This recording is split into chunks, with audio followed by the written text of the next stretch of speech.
so na kilinte wa jigita ne wani so ne ka na kilinte kuma na o bebi se ga be ama me na bi na bi nyere ke ko doni na ka ko ne ko ima parce que dès que faut que wa kana ni tefene ngale de ya na ta wan ngale de ya fo kuna ide so ba ba kan ya alai kuma na ulai bin da fari wajibi ya alai ka parce que Allah ya fo wala tumamira na tora keneka di flani bila fa mo fuike wani gimini ne bele rabu ndado ne bila dole so nate akira na ko sebe ma ala ko abadi ko kai na ko alai boro yele ko inda kana so shitana ta ko lade ibedi akeba fo afore yetumel ma na ibre ma ya fela ma flafo akone yere dibai da ba da de ta bana mana tote na afora ni tu na baketi wa kana ke tu na baketi numa dora ga tafu wa wasu ila ibrahim wa wasu ako ibrahim mai da tilike wala ma kana wala wa awsu wa fil qirati wa awsu mana nufla babinya ala wa wasu biha ako ibrahim mai adiun lati biha bil millati misla baya dinai alai dinai min da makana ko ay lajlike adiun ni ko dinai no fatui wa sawira ibrahim banihi akhu ibrahim ay lajlike adiun ni dinai no fatui aku cuma kile do ya aku ba fene ale fene adi lati ya baniya aku adi aku ya ni diu inna allah akado aka asfafa lakum ad-din ala yashbandilika aw yidinana ro islamiyya dinai akana soba safiu إلا وأنتم إلا فاقا صلى أو كرر مسلمون إسلاموي نوري قلوبوي علي من نيه إبراهيم كان تجي كنيسة أديوما وتقول لنا يقول عندنا آيات أمام بلا كنوا ورما كقول يلني إبراهيم أنا نيوانشة ثم منا ala ye jarabi do nyesi ama no ye ala ye fe do nyine afe ayuru dafa ye ba fa ala ya fa ye tumina fe ona ma chama ba forala do golgoni sonu tigeli ani karanga ke sudili ani ma chama mala ayuru dafa ko ko ke chola minge ala ko ma sisa ko yi ke nyemo bai mala yi ke nyemai ika mɔgɔw kuna walima n'i ka ɲɛmaaya ye mɔgɔw ye o ɲɛmaaya min dira Ibrahima ma o y'a nisɔndiya a ye mun fɔ a ko wa min zuriyati walima ne bɛ fila ye a ko ala ne dama ka ɲɛmaaya o t'a wasa dɛ n bɔnnaw olu fana kɛ ɲɛmɔgɔw ye mɔgɔw ye mana ala ye mun fɔ a ye a ko n tɛ tɔnɔnikɛlaw ka layidu minɛ n ti layidu minɛ tɔnɔnikɛlaw mana ne kɔni ye teste k'a lajɛ n ko cogo min y'a kɛ ten mana min y'i bɔnnaw ye sa n'olu y'a kɛnɛ ala ta ye u fana na k'i ɲɛmaa ye ka pilasi la nka n'u m'a kɛnɛ ala ta ye n ti jɛn n'a ye fiyewu ka tɔnɔnikɛla ka diinɛ ɲɛmɔgɔ ye mana ala ye nin fɔ a ye tan mana Ibrahima ye deli fɛn o fɛn kɛ ala la o kɔfɛ a b'a bɔnnaw jira ala la n'aw bɛ ɲinɛ a bɛ dugawu kɛ baga ye waati min na k'a fɔ ala ka baga sigibaw sɔn yiriden caman na ka jɛgɛ caman na kabini jiridenw na a y'a fara a kan a ko ni maa minnu limaniyara ala k'olu de kɛrɛnkɛrɛn k'u sɔn garijɛgɛ la yiridenw na bari ala y'a fara a kan a ko hali ni minnu kafiriyara diɲɛ dawu in kɔni na développement ko la n'u da o dɔɔnin yanni ka taa se saya tɔ ma mana mai bɛ min jira Ibrahima hamina ni bolo ke kanai lu ke kisi lu ke sura minani ka sabu ke ala yɛrɛ ye min aye no maso ka kitai maso ba dine sramene ne ala tele ko ya abada rama fa mono ko fene ba yuba be jorena abe hamina ni bono ka sramene ni parce que mo bona yi doni e klina chugo chugo ila klina chugo chugo lo bori la o de bina ko ta e ko fe lo be klin e mi ga o mo no na ke tuma do la ke kele ulu keke wale chugu bi ula fili wal bakaji sabga kafa amma Ibrahim alayhi salam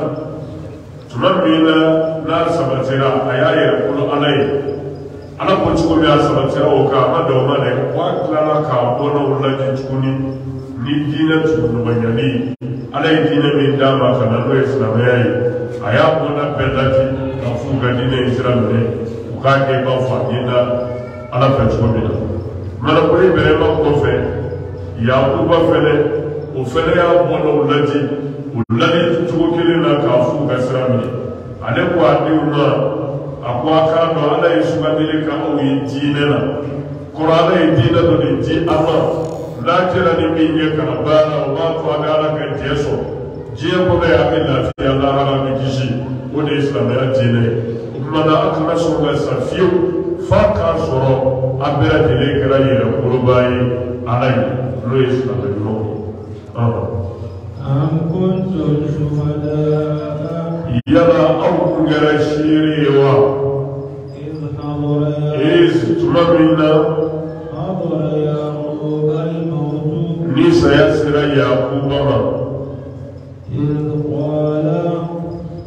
iz tumamina yaquba ko aduma ma ta'buduna yala aw bila fed men batu min ba'di ni fatule ko fe yaquba de ulukama na'budu ilahaka aw bi ka ala de batu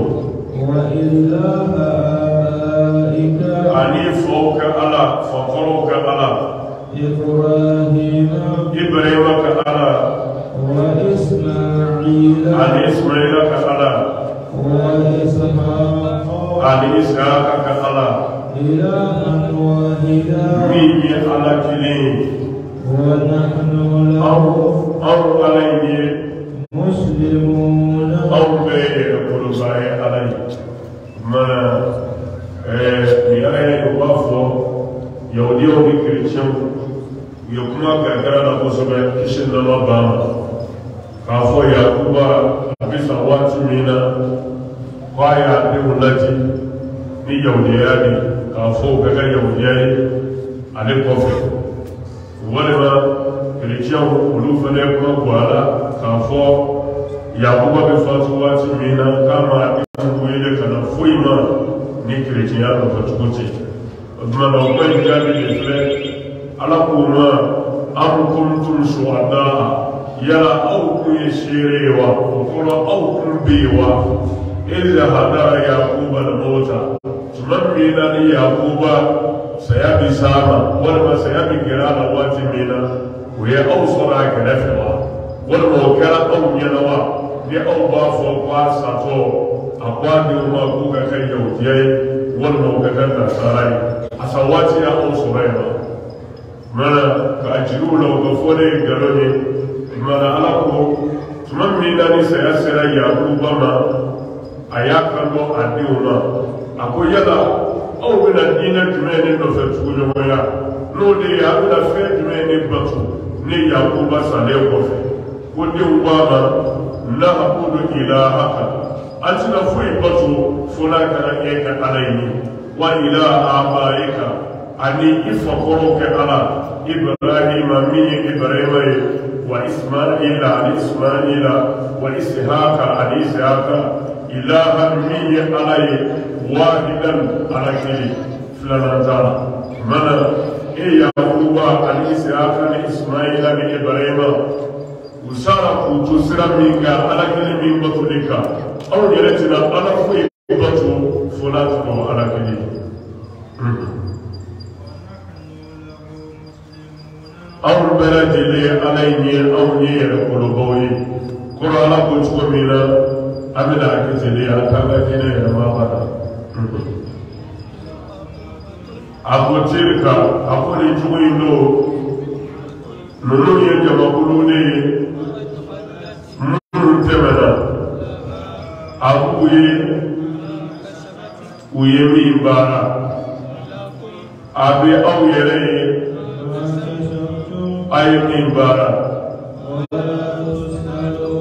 awutina nininga kabofena nunkera ubemi imbara mana ala ko mamoda fuye nimbe probleme yakuba kubichukudi Ibrahima kubiminga Isaka kubiminga Ismaila kubiminga obe kwabare sabu awutina nininga laha afo Ismaila yemungi atuna nininga ko Isaka yemungi atuna nininga ko Ibrahima yemungi oluye jamone yulu debada uye minge na mukasa ole kuye wo bisa awodela wo tukakeledu olu minge ka nininga kwa ela bi Muhammad kafa Ibrahima kubita Isaka kubita Yakuba kubita olu bina sarani fena uyemimba utukile do ere ni mbato au bina sara fena ayemimba au biga kafa mo uko ayi kai yawni wal makrijina lo kala o kala Muhammad afuyi Ibrahima kasrai min jengani do ka bo kafir asra kilengele bema wa Ibrahima makasiyu ama kafla kafuyi mana niyala ka jabi kafuyi saboda ka kuma da yi ko ni kara yaudiyai wal mai kara kirce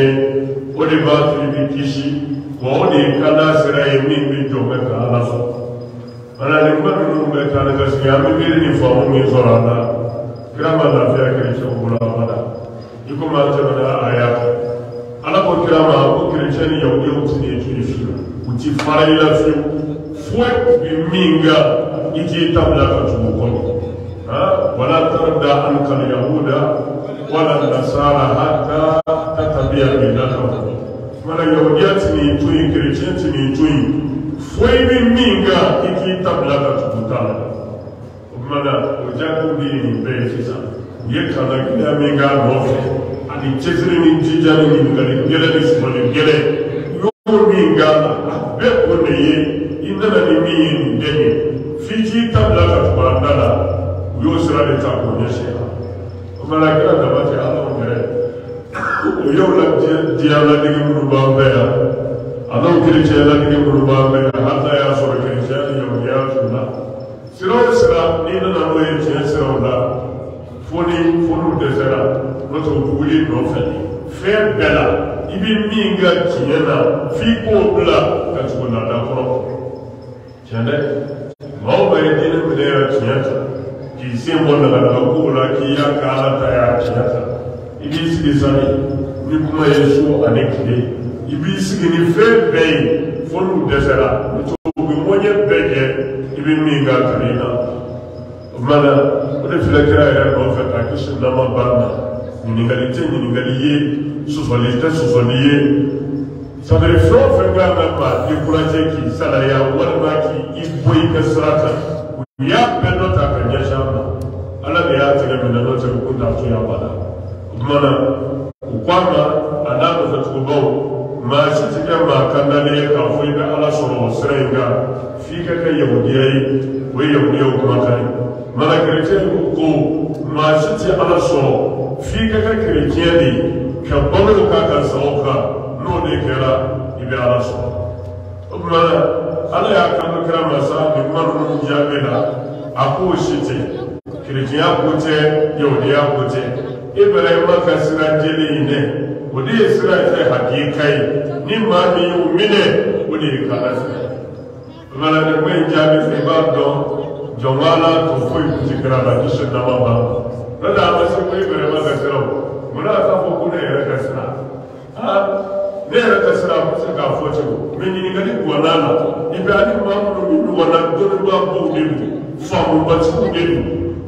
wa ko to me utala o wati na be ba do ko ru de ga ala ko do o ga ala ko sira parce que do na maka na na fu ite ni ko ko ce mana mun ye yau wala mun ye kirce we ko chama shi fudi wala Israeli wala ko kuma be nyeba ka ko ru de do no we ru de fa mo ko ye wa do ye mi vo wala ala ko ce mana be so be ba ni ne no bla la do wala ala faranga ko aka kalo bi se ga ce na wuli ba ce aka kalo bi se ga ce na mana ni jabi na de fa do kiere da ya ni jabi ke na te bere maka sira amma so la ke ale na la bere maka sira di Josh muna be fo we bere maka sira ka na fo ma mo ka sira me bere maka sira na ko gele ya ni ma mo ni no na u fama ko ne u fama gele ya o de ka mana ala ko bere maka sira o di sira tleni sira na gele ne do ka bota sira gele ne be ma misla ma sira gele ti وإبراهيم مكفيو وما كان من المشركين وإبراهيم مكفيو لسوناي منا كرتيا كنتي يوديا كنتي وتوكيلو بوليس ولا فنا كنتي وما بولا بوليس ولا تي بما إبراهيم لنا يالا كلمة جادي أمانا نقول كوي بولا بوفوراي بس كي بقول لابا مينا لا أركابا مشهور لا فورا كوي إبراهيم جاد wani gara buri kan da kama karama foga amadam da buri ala ne ibere ma fatuli mana dewu ni modewu anam fatu bawo ko nudi amuni mana magla ka jagla jirila ka suriya ke ba fo ibrahima akila jin kama ka tujo alkaba usmana nuna wite mala ndondo alkaba ko wice ba Allah ko boto abuwa gili jigi bare mana mana bimiri akan cesrina kan jala batola mana abu yana fimbo wa bi kula shi tu ma fene ala kile ba jala da ala boto ne tarama fa mana ko bela kan ne mi ngeni diwni mo diwni do bo temana ko salama muluna da rubina wi jayi bunyi utabu ne yare do ba bunyi barka ni kama biye bere mami mi ye kutu ala tala ka ala tabe ka chiyata ka fatu ka to ala taka mi zara ka sonala kunya wile kwatiri mana ni femba ni ala bulu bushulo ayi ubi sabara boga temana mana na juya ka te boga ka fonte bi turai ka te boga ka fonte bi boy ya bi fadana mana ko bulu ko era na bana na kabana ni tuweni mana ni na karana kleba jiapo kenyeshi Ibrahima jaima sisa wodi bi batu wodi bi wili fo bi ni wodi fi taraba fa mana wodi na chaya kan wuli shube nu kana da alkaba mana ni to mi ndara na da ni jani ya ko da ndata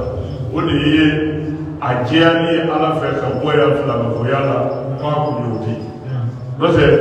Ibrahima ka iso bela abaweli fula ka fu feshi mana ala ka fo wa na ka funa ka fo yi mana o fo ni sababu de yi ajabla ni mi gara de ka ba kere fe no yero mana ka kuli o mana ka jira o fana te bere ma ka tasra yi o no go indara la ne na rotu mana no ka fo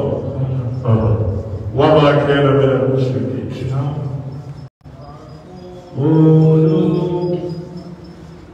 akomo bi do ya fo أو نرى على دلا وأندر فينا على يمين جيجي أو كانوا يقرأون أندر فينا نو جيجنا إبراهيم كا أنا مين جيجنا إسماعيل كا أنا مين جيجنا إسحاق كا ani bi jigina Yakuba ka ani Yakuba dimu ani malera femenana نوتر موسى أنمي جينا عيسى كانوا إنجيلاي علم لنا فونا نوتر النبي موسى كابو ما يرى أو تفرق فيو وكلمة شلا نبي موسى أو برجلي نبي موسى ولا عليه أو بكرة يرقلوبوي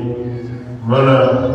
مية على كجابيني كلهم كمكا ولا مؤمن كجابيني كنني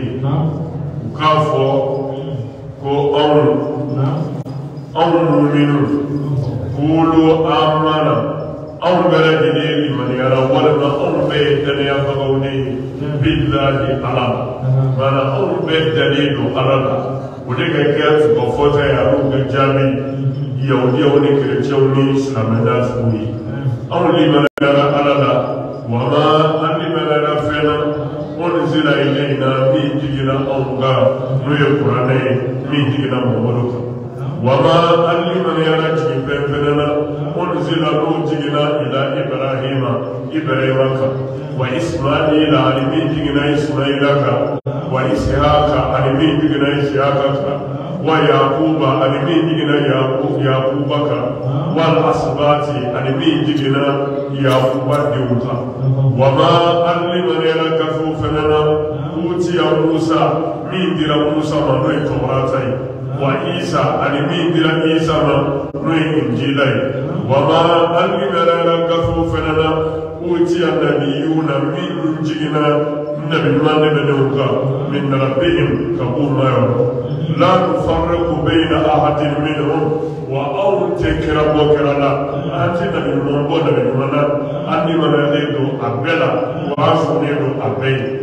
ونحن أوصل نوصى له مسلمون أو بلد إليه القلوباي علي على بطومي أقولك كلمة فا يفعل قلوباي parce que chrétien ko dana ya isa e kray ga ru na musa o balo be chrétien ni yo de ni to che o ya ru fana ga dana ya musa e kray me o ru na isa mana o balo ru fana ni chrétien ni no che mana fara ni kile do da be do na o me o sila musa o da ne do ala وشو كله بكرة من تراما نوي محمد صلى الله عليه وسلم أندرا محمدنا ومن جينا محمد كانوا القرآن أندرا ولا من جينا إبراهيم كان أندرا ولا من جينا إسماعيل كان أندرا ولا من جينا إسحاق كان أندرا ولا من جينا نبينا تبني كلين لي بما أندرا وبلا ومن بعد بيكوشسا أو تنبي محمد abe na binuai abe ala ka chombai wa ala ka chede na abe na anda ya so ala ya au gerengere ni ni o de islamé qur'an ni tira ma o me anda le do chote me ni pela ima fo anda ka qur'an na chkobi me abi mala ka qur'an so ko gerengere na ko ni mara ni difference bay au ni tamro to che pri islamé ka chente ila cha أسمعوا بكرة بكرة لا بكرة كله كروتيا. ولا بوجهه ينتهي. ولا أقول منو يدي ومنو ما كان يدي. ولا لا كان يدي. فإن آمنوا أقول لمن يرى. بمثل ما نقول لمن يرى. وكمن كما يهودي النصارى ولما. يهودي النصارى ولمن يرى. بمثل لمن يرى ولنا. أو لمن يرى تؤمنا والله لمن يرى فهمنا أو لمن يرى فهمنا والله نوكرا وليوكرا وإن تولوا قدوسا كولمن أمين يرجى فسيكفيكهم الله أقوال بني وسعوك وهو السميع على اليمن مسيح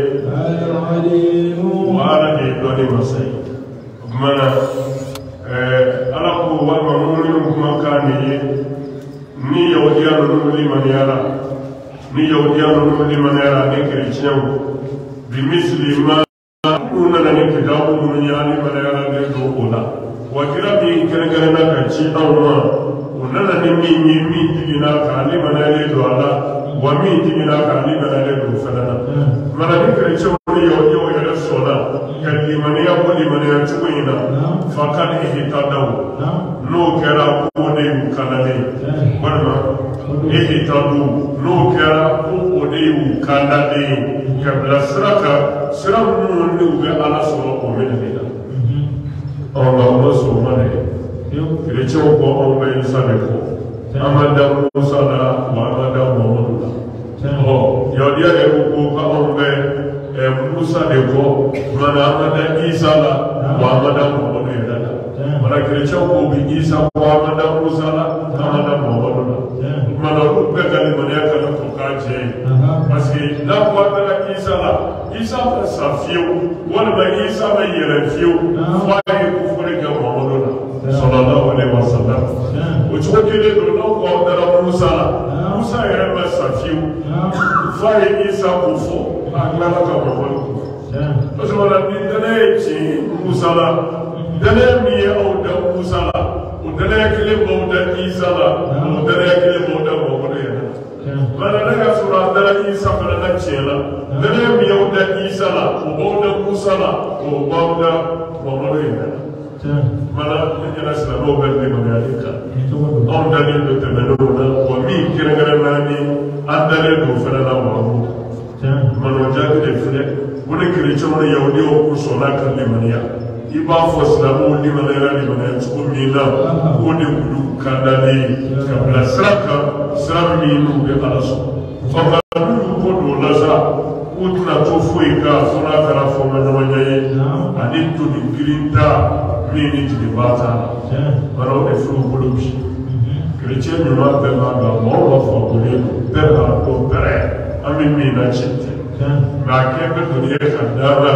an se ka ne wa ko so ban baro ba ala je ko je ba wanda ya kira ko chete amisra mu ba ko ala je chete babo ke tu bi ma be arima ko pasero ani ko mo sero ani mo pero ma be achama mitume kabisa na yala wadia la na igalo tiere na fode do mi ke me ko nie ka da ukuna anse ka ni na kwa ko do ye ba do kuche ro ye ya ko ni anu ko se polo wuri bante me je da na ale ko fe sa na da ale ko fe maro wuri be tugu ya fi me ka anti jena yi do le ka ko fo ne o tate tate la ala be ya jira ka fo fo na fo ro ta mais aw yɛrɛ de ti mɔni la olu fɛnɛ b'o dugu kelen de kɔ a faamuna kumana ala ko kɛra masa kisi nama ba ma a ko ne bi ni i wasa o kan wa ne ala de ye mɛ ni masa ye ne de dɔn ni masa ye o kɛra nin fɛn o fɛn ko kelen don k'a nisiri k'a da kɔnɔ n'o ye banu nadɛrɛ ani banu jumɛn bani Kureza ni barodana madina yawmiya kabila bafla miume wala kabila bafla miume nune ahad kitabu ye febe da kiraka ala ye kira wasauka sabu kila la kira fe ala yasi kubela nunu tubiro la ulu kira slame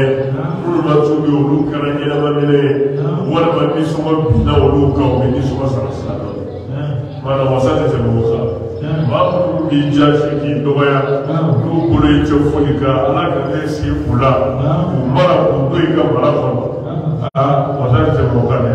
ya rabbi ya ka ne wasa ku do ala ko ka ni ka bo ya ma sola na rasul subhanallahi aqwala ka tuya wala asanu ya la jonni ke tuya ce kai min كتب عليك شغيرا ومن سبقت الله يقف رمالي على شغيرا نيني على الدين شغيرا ni bi tiɲɛ kan ala b'i sabati wa kow bɛ laban i ta kira bɛna don min na kisi nama b'a ma a mugu bɔra ninnu fɛ de k'a jasi k'a dɔgɔya u mugu bɔ a la cogoya bɛɛ la mana n'i ye kura ninnu bɔ f'a lajɛ ani k'a ja k'o lajɛ i b'o dɛmɛrɛmɛya de la mana ala ka laada don tiɲɛ daminɛ ka gɛlɛn wa bange k'a la nka a bɛ laban tiɲɛ de la wa tiɲɛ de ye laban ye wa a bɛ to tiɲɛ de ta mana Allah ala ka cogoya ye nin ye a bɛ wele ka ka da o de ma maa dɔ la bɛ ka k'a fɔ ونحن له أو علي ولما كان ألما عابدون أو بلجلي على مطلعي ما كان على ولما أوني جيبوي ولما يرسلوي ولما بطلعي علي أنت فورا مطلعتي mana kuni ala ka cogoya silokata o b'a fɔ ko galado ala nana n'a ye kulɔrɔ la n'o ye ala kɛ fɛn labɛnnen ala ye kow labɛn k'a kɛ cogoya min na o de jɛlen don wa o de ka ɲi ka tɛmɛ cogoya bɛɛ kan cogoya min bɔra ala tɛmɛ yɔrɔ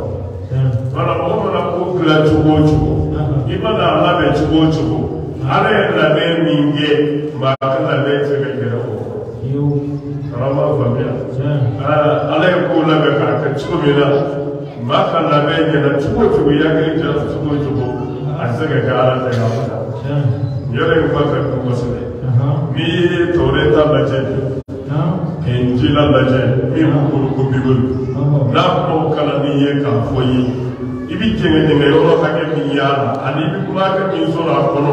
ni hakili ti sɔn o ma fiyewu ko nin bɔra ala yɔrɔ o de ka ca mɛ dɔ wɛrɛ b'a kɛ parce que a yɛlɛma la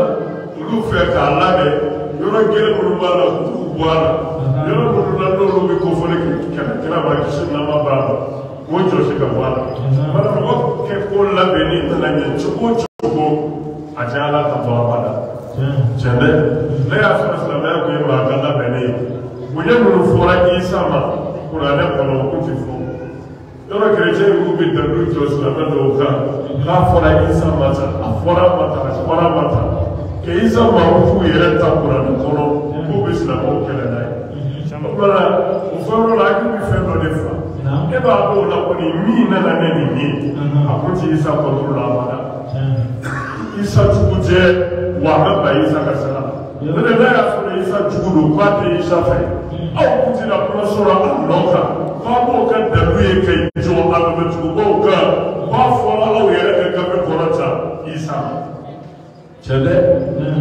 mɛ i bɛ bibulu kɔnɔna lajɛ ka taa k'a lajɛ ka na fo n'a kɛra maa minnu b'a dɔn n'o ye taamasiyɛnw sɔrɔ a kɔnɔ min bɛ tɛrɛ ka na kɛra ma disi dama b'a la n'o tɛ a si tɛ min bɛ kɛra tɛra o tiɲɛ na maa o cogo kelen don a si tɛ yen fɛnɛ min bɛ taabolo kɔrɔ tɛmɛnenw tulu n'olu bɛ fɔ ɲɔgɔnya min b'o cɛntigiya sabati mana toujours silamɛya ka cɛntigiya a n'a ka dafalen i bɛ o dɔn tɛmɛnenw b'a tulu b'a minnu fɔra a fɛ i b'a don o la ko silamɛya ye tiɲɛ ye wa ala de y'a bila kira min nana n'a ye ale yɛrɛ sagoya tɛ wa a ka ko labɛnnen tɛ sabu ni mɔgɔ ko k'a b'a labɛn tuma o tuma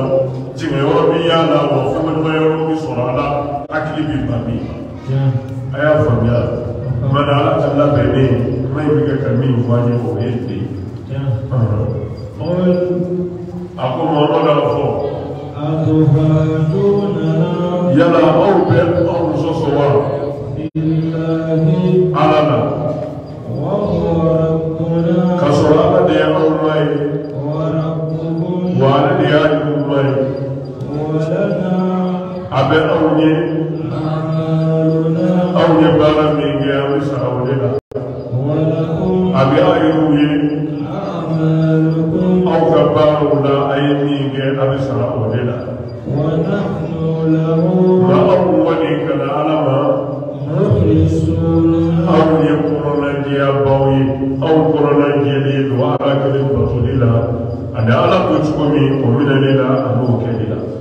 mana nin bɛɛ ye jaabi ye ka sigi yahudiw ma ani kerecɛnw ma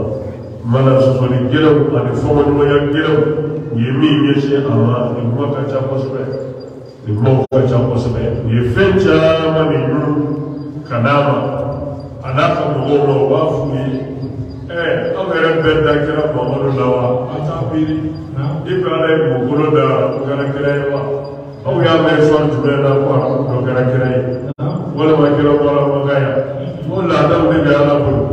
aw ya aw ne ga kira wi wa kira wi mo aw ne la ba shi awara tiga kira ne mo te man wala bulu mo de ga kasla no chama fare fata ukadi man yake ya ukadafu ye wala ma ke kafir ye ruye ko muslim ya tarawa fa ya man wajabi do de filani kala ko ala ko krama ako afui yala au be au soso ala kawa kasura ala de isbati ne ga arabuya ke kirai kuma no so de yo jibril arabu ke kirai arabu ke kirai kuma arabu te ala ka da no doema wani ba ku ta da wani ubai wani ba au ka fama da bi alaka ni au te ala se ka ba wani ka kire ba